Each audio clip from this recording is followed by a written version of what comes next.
Hello students, I am doctor Nafees Ahmad. आज हम बात करते हैं, बहुत सारे स्टूडेंट का डिमांड था कि सीबीसी पर वीडियो बनाया जाए, तो आज हम सीबीसी के बारे में बात करेंगे। कंप्लीट ब्लड काउंट, इसको सीबीसी बोलते हैं। CBC complete blood count. HB हम देखते हैं कि हमारे बॉडी में कितना खून है। आरबीसी रेड ब्लड सेल्स कितने हैं, ये इसके लिए हम कराते हैं। एचबी हम पता करते हैं। टीएलसी को हम डब्ल्यूबीसी भी बोलते हैं। डब्ल्यूबीसी का दूसरा नाम होता है ल्यूकोसाइट। ठीक है, जब भी हमारे बॉडी में कहीं भी इन्फेक्शन होता है, बैक्टीरियल, वायरल, फंगल, तो ये टीएलसी बढ़ जाता है। क्यों बढ़ता है? क्योंकि ये हमारे के सुरक्षा के लिए होता है। कोई भी बैक्टीरिया, वायरस हमारे शरीर में एंट्री करता है तो ये बाहर निकलता है हमारे ब्लड स्ट्रीम से और उस बैक्टीरिया, वायरस को मारता है, किल करता है। तो इसकी संख्या जब बढ़ जाती है तो हम टेस्ट में देखते हैं डब्ल्यूबीसी बढ़ी हुई है, यानी हमारे शरीर में कहीं ना कहीं कोई बैक्टीरिया और वायरल इन्फेक्शन है।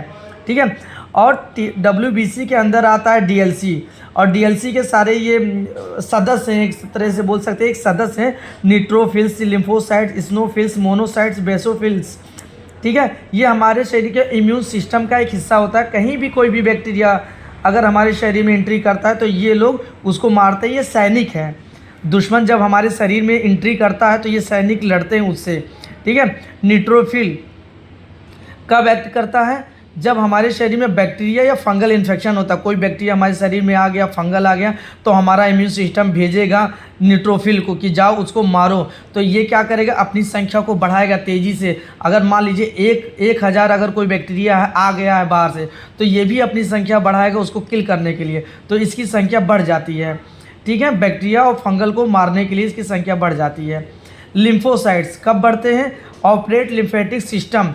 बी लिम्फोसाइट और टी लिम्फोसाइट को ऑपरेट करता है। जब भी ये जो लिम्फोसाइट्स होते हैं, जो लिम्फोसाइट्स हैं, ये ऑपरेट करते हैं लिम्फेटिक सिस्टम। लिम्फेटिक सिस्टम एक ऐसा सिस्टम है जो जगह जगह पे लिम्फ नोड्स बने होते हैं। एक छोटा सा थाना कह सकते हैं कि छोटा थाना पूरे बॉडी में बने होते हैं। कहीं भी कोई दुश्मन आता, मार पीट करता, लड़ाई करता, तो थाने से सैनिक आते हैं।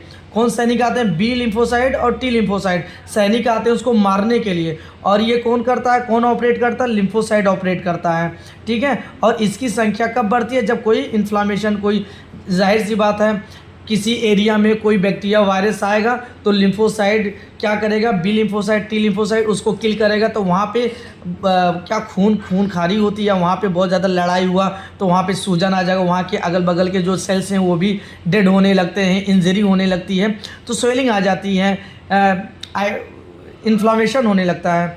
ठीक है, तो इसलिए लिम्फोसाइट बढ़ जाते हैं। स्नोफिल कब बढ़ते हैं? पैरासाइटिक और एलर्जी रिएक्शन में। हमारे बॉडी में किसी भी प्रकार का, किसी भी तरीके का अगर कोई एलर्जी होती है या कोई पैरासाइट हमारे बॉडी में एंट्री करता है तो उसको किल करने के लिए, उसको मारने के लिए स्नोफिल ये सैनिक उड़ता है इसको मारने के लिए।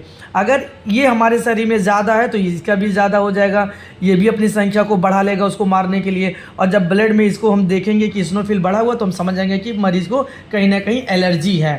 ठीक है, मोनोसाइट्स क्या करता है? Phagocytosis of pathogen.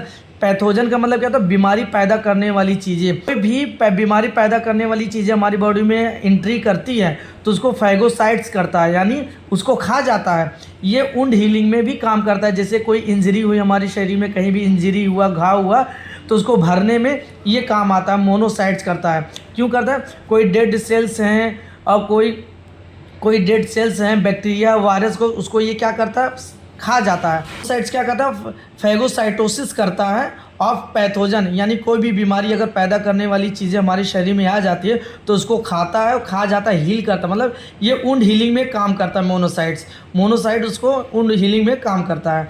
Basophils allergy और एंटीजन रिएक्शन में काम करता है। बॉडी में कोई भी एलर्जी हो गया, कुछ भी हो गया, तो उसमें ये काम करता है, बेसोफिल्स बढ़ता है। ठीक है, एंटीजन रिएक्शन, किसी भी एंटीजन का एंटीबॉडीज़ बनता है, उसका रिएक्शन जो होता है उसमें ये काम करता है। प्लेटलेट्स क्या करता है? प्लेटलेट्स को हम दूसरा नाम देते हैं थ्रोम्बोसाइट्स भी बोलते हैं प्लेटलेट्स को। और ये इसका काम क्या होता है? बॉडी में कहीं भी ब्लीडिंग होती है, महीन बहुत बारी ब्लड वेसल्स होते हैं, खून की नलियाँ होती हैं, अगर वहाँ पे ब्लीडिंग हुआ या चोट लगा तो ये प्लेटलेट्स क्या करता है? खून को थक्का बनाता है, क्लॉट करता है, खून को थक्का बनने में हेल्प करता है प्लेटलेट्स। अगर प्लेटलेट्स की संख्या कम हो जाती है तो उसको हम बोलते हैं थ्रोम्बोसाइटोपिनिया। ठीक है, आप यहाँ पे इस रिपोर्ट में देख सकते हैं कि टीएलसी कितना बढ़ा हुआ है। टीएलसी क्यों बढ़ा हुआ है? 29,700। नॉर्मल वैल्यू कितना होना चाहिए? 4,000 से 11,000 तक होना चाहिए। देखिए पेशेंट का क्या, anterior abdominal wall abscess in left flank region, जो लेफ्ट फ्लैंक रीजन है जहाँ पे किडनी होती है कमर के पास, वहाँ पे अब्सेस सा मवाद बन गया है। मवाद कैसे? कोई भी बैक्टीरिया वायरल की वजह से बन सकता है, मवाद आ सकता है, तो आया तो उसमें टीएलसी बढ़ गई है। देखिए टीएलसी क्या क्या उस बैक्टीरिया को मारने के लिए अपनी संख्या को बताइए 29,000 कर लिया, 29,700 वो अपनी संख्या को बढ़ाया कि ताकि वो मर जाए। तो इसीलिए अब इसमें ऑपरेट हो गया। देखिए इसमें हमने ऑपरेट कर दिया। ऑपरेट किया एब्डोमिनल वॉल अब्सेस, हमने क्या ऑपरेट किया? इसमें हमने IND कर दिया है।